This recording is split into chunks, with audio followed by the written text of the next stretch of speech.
This is Sniper signing in to another Command & Conquer Red Alert 3 replay cast. Spawning on the map, Cabana Republic. Spawning on the left side, we have our green Soviets. Player going for that first Rax, it is Dimon. Spawning on the right side of Cabana Republic, getting that MCV move on for more efficient deployments. The Yellow Empire, this is Fordell. Alright, so opening up, taking a look at the openers. We have a single generator opener with double refinery, and here comes the dojo for that oil derrick that is going to be up in this position here. So like a second dojo did come out. Three dojos. Okay, so we'll see what he's gonna do with the three dojos. Getting that MCV move on. Repositioning once again just to get some more rapid deployments. We have some infantry coming out from Dimon. We got some conscripts headed towards the center of the map. Random engineers thrown in there, likely to go secure this derrick. I don't know, one little flak trooper. He's the one little flak trooper that could, that one. He really is. Warbear heading up this way to see if he can camp a few of the dojos. Look at all three dojos are going to be headed towards the derrick, the oil derrick. Looks like Fordell was really concerned about making sure he got that oil derrick all in one piece. Mecha Bay is down already. War Factory just finishing up, and Super Reactor is now on the way for Dimon. Dimon's MCV still out in the water. Probably not gonna make that much of a deal since Fordell is not going any kind of navy. That Warbear did just get crushed by the MCV just for the lulz. Likely going to be moving that MCV up here onto the high ground to see about establishing this refinery here. We have a little terror drone moving throughout the map here, possibly going to get the infect off on this dojo core. No, he's not paying attention. Have some combat markers over here. Looks like a dojo core did try to deploy, but it got caught by a flak trooper, and that mag mine is going to spell instantaneous defeat. Oh, but he does get the sell off, and that is the death to that flak trooper. Looks like we had a Tengu coming in for the harass. I don't know why he's leaving. Why is he leaving? I don't see any. I don't see anything. Okay, here he comes. He's coming back. He's gonna see if he can finish the job that he originally set out to accomplish. I didn't see anything beforehand that would chase him away, but now here comes that hammer tank. He's gonna see about cleaning up that Mechtengu. If he does have honorable discharge, it may not. Oh, it may not even matter. That harvester's doomed, regardless. Just a little combat marker of the Imperial Warrior, just kind of slapping away at that oil derrick. Looks like Dimon does deploy an engineer over to Fordell's oil derrick. Will be securing that for himself. More Tengu harass coming out from Fordell. Very nice on Dimon. Harvester already coming back to work. Very nice indeed. Third refinery is up along with a dojo, getting some of these garrisonable structures, and another generator coming down. What kind of tech are we looking at? We're still looking at T1 on that Mecha Bay. So that could become problematic in the future. We have an MCV move here to Dimon's third refinery location. So now their ecos are actually ecos in it's like 2.5. It's like 3 refinery versus 2.5 right now. We're kind of making up for that the double oil derrick that Dimon does hold, but it's about to be 3 refinery, 3 ref versus about roughly 3.5 ref. So the advantage will definitely be resting firmly with Dimon. Does lose a terror drone to that Imperial Warrior. That's no bueno. Never want to lose one of those. Want to make sure you keep those terror drones alive and put them to some good use. Looks like Fordell will be recapping his oil derrick. Has that engineer doing his hardy-darty little speed walk. Headed over to get this oil derrick. This is the sprint animation. The sprint animation for the Japanese engineers. It's humorous. It's very humorous to me. More Tengu harass coming out. Gonna be slowing down mining operations, but we do have a terror drone on its way over. Can he get it? Oh, is he gonna get it? No, he's not. He's not gonna get it. Fordell is not going to get it, and now this hammer tank is going to fully mop things up. Still just a combat marker there on that oil there. We do have a T2 swap to on the Mecha Bay. Chopper VXs are on the map, and that will provide a very nice counter towards those Soviet hammer tanks. But however, he will have to be careful, as there is now not only an airfield on the map, but also bullfrogs running cover on the ground for the Soviet hammer tanks. So as long as Dimon's micro is on point, and Fordell doesn't just throw his units into a wall of flak, then Well, we'll see. It's going to become Micro Wars. It'll become Battle with the Micro right here, right now. No flak troopers inside these buildings, I don't think. That refinery is a bit exposed. Looks like Imperial Warrior is getting cleaned up. MCV is on the move. However, there is a MiG pre-built. Likely going to be another another MiG on the way. Another Bullfrog already rallying up towards the refinery, getting ready to guard this refinery. Looks like we have 2 Bullfrogs here, and it looks like 1 Chopper VX does go down. Will he lose the second? No, the second one will get away. At least for these Tengus. Yeah, they will likely just, here we go, just move that over to the edge of the cliff, transform, and be up and out of there. Oh, but now this is a little bit of a ninja expand coming out. Oh, does Fordell see it? Does Fordell see it? Oh, he's right in gun range of that harvester too. If that harvester, oh well, it doesn't even matter. Okay, doesn't matter. Yari mini subs were able to fire through the Imperial docks and see about getting some stuff done. Looks like we have 2 Soviet MiGs in the vicinity of this expansion. 5 Jet Tengus. Yeah, 5 Jet Tengus, I do believe, will outclass MiGs, especially if the MiGs are on a move order. That is the end of 1 MiG, and now suddenly 1v5. That one remaining MiG fighter has no chance whatsoever, but the MiG does join up with her friends, or her friend. I guess the pilot is a she. Another MiG going down for no losses for Fordell. That's very nice trades coming out for Fordell. Gonna get that mass transform off and see about wailing away on this harvester and putting an end to mining operations at this base. Now, Fordell his Tengus might be a little bit doomed, as with the MiGs in the sky, Bullfrogs on the ground, they're gonna take some heat on the way out. That's 2 Tengus down. Okay, he does get heavy damage off on one of those MiGs. And is there a crusher crane for repairs? I do not believe so. So that MiG's damage will stay. And unless of course, he builds a crusher crane, which he is. Dimon is building a crusher crane. Curse of the commentator. Right as you make an assertion, you find out that the player nullifies it and makes it false. Looks like 2 more Tengus are going to get cleaned up. The full cloud of MiGs are now back together. But the Twin Blades, pounding this one last Tengu, this will be the end of Fordell's Tengu squad. Fordell does have a Yari mini sub here, wanting to get some potential harass on this naval expansion. However, was unable to do so because of the well-placed Tesla coil coming out from Dimon. But we do have some harass coming up in the top side of the map. 2 Twin Blades are going to be picking away at that harvester. Will get it. The docks cannot hope to repair at the same rate those Twin Blades can destroy. Harvester already restarted, or Collector already restarted rather. And we have a nice contingent of Mecha Tengus, Tank Busters, and a few Imperial Warriors for garrison clearing purposes. This is a formidable army. It's very formidable coming out of Fordell. What does he really have to answer this? I see 4 hammer tanks, 4 MiGs, 2 Twin Blades, 2 Bullfrogs. Anti-air isn't really necessary. Okay, I see 5 hammer tanks. Now this is exactly it. If the garrisons are on point right here, these garrisons work out well. Over here come the MiGs, and the Tengu cloud they have all transformed up into the sky. But the Dimon can't advance. He simply cannot advance due to there being this garrisonable structure all garrisoned up with tank busters. So if this ground army moves forward, then suddenly the building, okay, looks like Fordell's not going to wait. Fordell's going to press.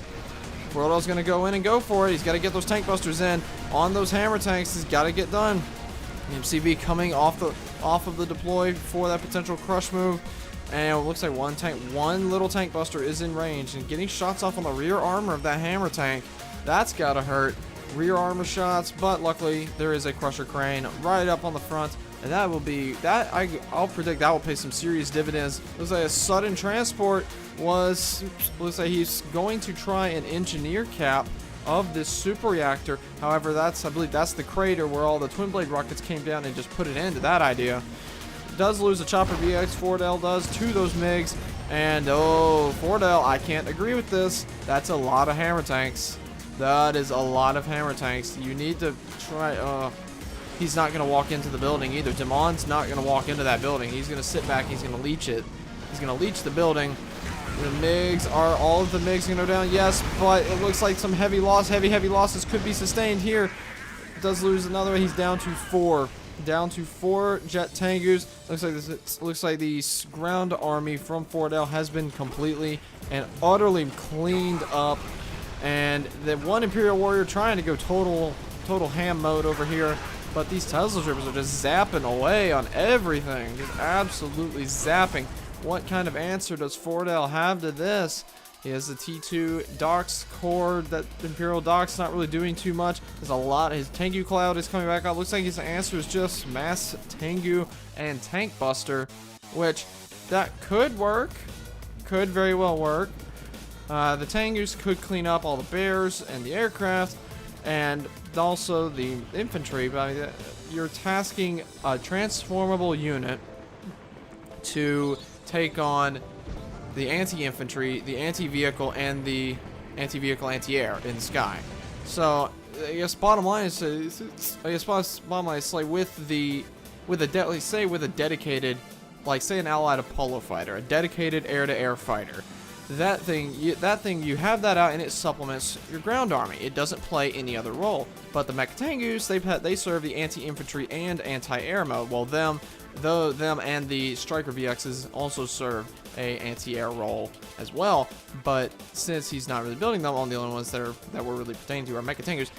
With these Mecha Tengus, if you get one bad transform off, or if transform micro isn't necessarily quite where it needs to be, then suddenly holding this kind of Soviet pressure gets quite a bit harder. It does indeed. And as a response, looks like Fordell is getting some tsunami tanks on the map. Most likely will be looking to set those tanks onto the front lines or into a formation, either way, but will likely send those tanks to the front lines and have them soak up some of the initial shots from the hammer tanks. I see a mass transform. What's he wanting to catch? What does he see? He has the observation tower. What? Okay. You never see, it's rare you see someone capture that. Okay. Oh, Emperor's Rage comes down. He's gonna, but that's gonna be hard. That's gonna be hard to dodge. Oh, but I think he's just gonna commit. He's just gonna commit all of these Tengus. He's gonna snipe the Soviet MCV. Soviet MCV does go down. Emperor's Rage just gives out a ridiculous amount of firepower for the units on the ground. Looks like they are gonna have to pull back. However, they'll have to be careful with the MiGs and the Bullfrogs pursuing. They could. Okay, here we go. We got some Sea Wings out into the water, taking advantage of that T2 docks. Gonna be very, very useful. Oh, it does fly over. Bullfrog loses the Tengu unnecessarily, I think. That could have happened a tad bit differently, but we have combat erupting on the main front line. The hammer tanks are looking for an opportunity to press in. The Tengus are going to flank and attempt to stop the enemy's retreat, but they are all getting absolutely shredded. The Tengus, there's not very many Tengus. We have a Bullfrog firing man cannon, war bears back behind the lines of these the tank busters, trying to get some good roars off. However, they did not happen. Looks like these tank busters can very well absolutely slag anything that's coming up against them. These tanks, there's a lot of hammer tanks. He's gonna go in for the crush move, and the micro, looks like micro's pretty good. But how much damage can Fordell really do right now? There's no promises here. Dimon is down to 4 hammer tanks. So one of them is heroic, 1 veteran, 1 elite, and 1 just red and on fire. Looks like Fordell only has those 2 tank busters remaining in that position. What's going to go on here? Looks like the ground forces, and it looks like this entire starting base for Fordell is going to be forfeit. I'm not seeing very much of anything to stop this kind of pushing. Now he has 2 heroic hammer tanks, both with that secondary tsunami cannon on there that was leached off of a Japanese tsunami tank. Such power, such raw firepower. We have some jet tankers moving out for the harassment over on the left side of the map, going back towards Dimon's starting location. Immediate armor. I forget what it's called exactly. Yeah, okay, reactive armor. Immediate reactive armor coming out for that collector.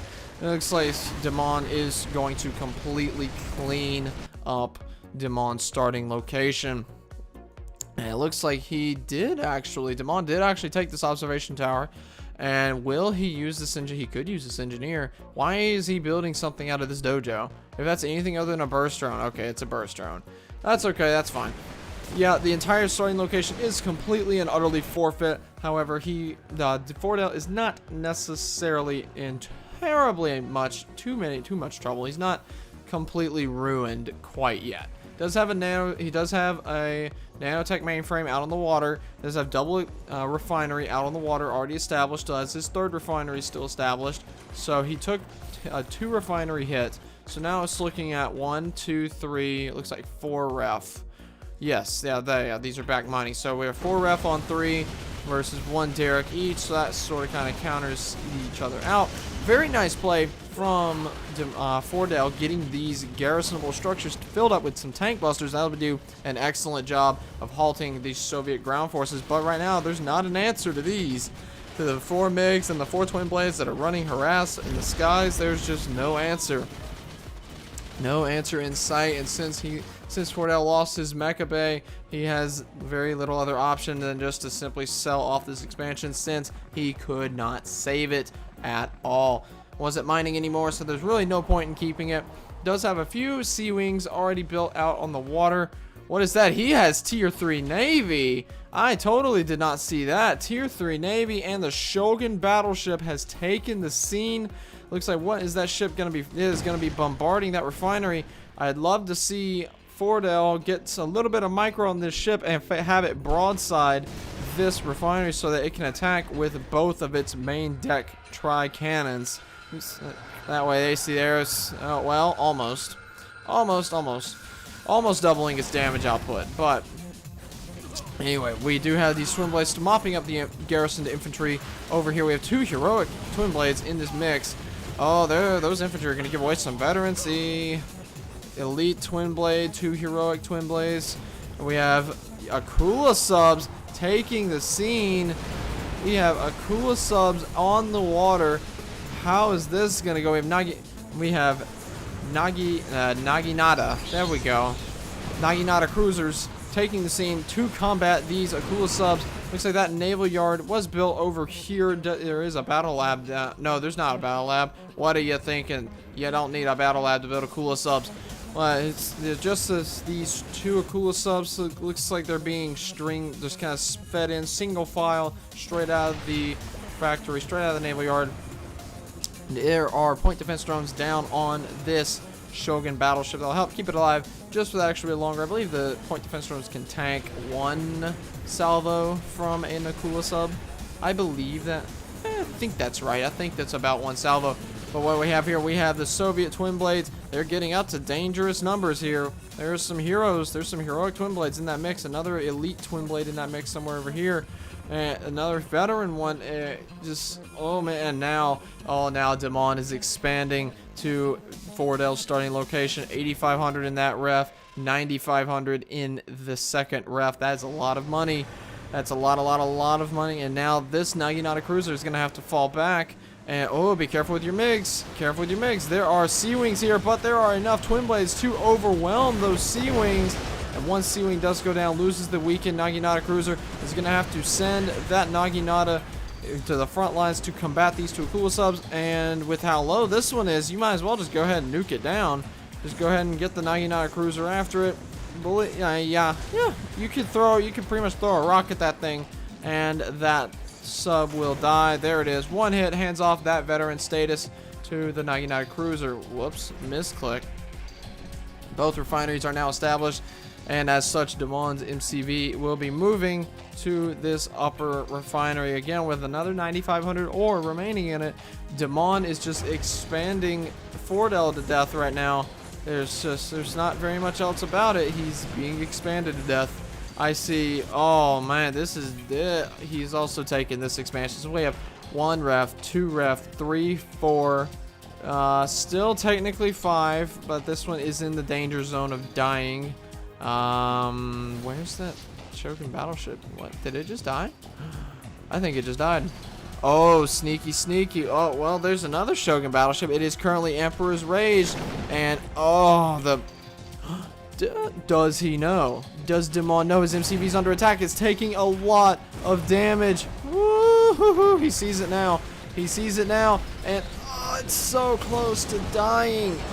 It is so close to dying, and there it goes. Hands off that elite status to that Shogun battleship. 1 naval yard does finish, but I doubt it will last very long. Honestly, I don't think it really matters at this point. The writing is just about on the wall. We have 1, 2, 3, 4, 5, 6, 7 refs and 2 oil derricks versus 2 ref. That's just, and that's 17,000, that's 7,700 thereabout, and then let's see, 9,000 something, 200. Okay, these are about to deplete, these are about to empty out, so they're not going to really count for too much anymore. 8,500, 26,000, and then you still have the roughly 9-ish thousand that was left there. Well, it looks like those twin blades did come in and snipe that Shogun battleship, and that is going to be GG.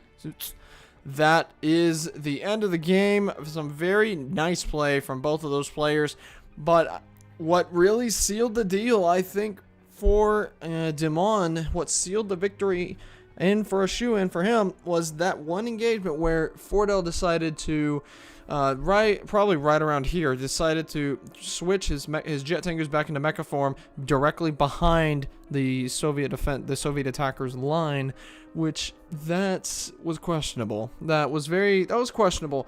The intent was good. If the tanks weren't microed back, then I think it would have worked brilliantly if the tanks were sent forward into the tank busters. But since they weren't, the tanks just turned around and said, "Oh, hey, mecha tankers, we're good against you. We're gonna come by here and we're gonna blap you right out of existence."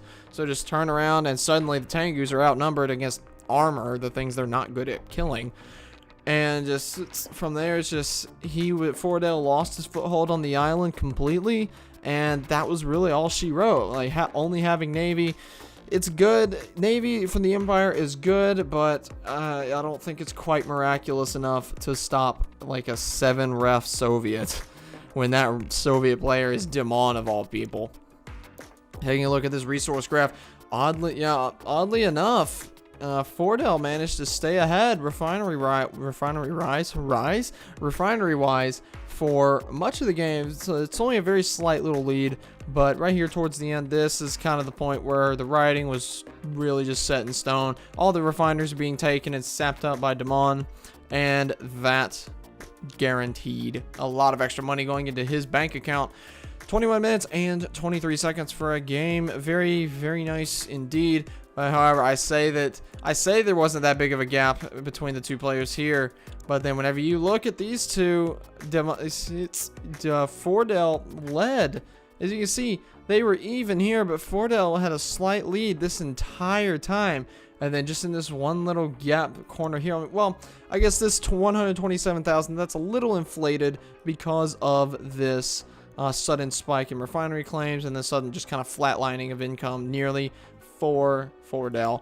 So that I'd imagine the actual income figures when the game was still competitive in the sense of like what both players still had a fair shot at winning, it was probably more even, let's say.